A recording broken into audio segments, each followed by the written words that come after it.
সিদ্দিক ভাই এসব কি আজে বাজে কথা কও? আমি তোমার সাথে কবে প্রেম করলাম যে ছেকা দিমু? মিথ্যা কথা বললো না শাহিদা, মিথ্যা কথা বললো না।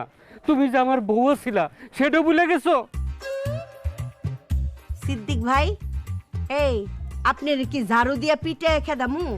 কবে আমার ননদ শাহিদা আপনার বউ ছিল কবে? আপনি তো জানেন না, ছোটবেলায় যখন জামাই বউ খেলতাম তখন শাহিদা একবার না মিনিমাম 20 বার আমার বউ ছিল। মনে করছিলাম বড় হইয়া শাহিদা আমার সত্যিকারের বউ হইব, কিন্তু তা তো আর হইল না।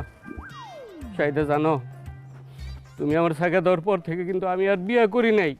বাবাই আমার জোর করে বিয়ে করাই দিছে, কিন্তু তোমারে ভালোবাসি এই কারণে আমার বউর সাথে আজও পর্যন্ত কোনোদিন কথা কই নেই, দেখিও নেই তার মুখের দিকে যাইয়া। ও আচ্ছা, তা সিদ্দিক ভাই আপনার পোলা মাইয়া জানে কয়জন?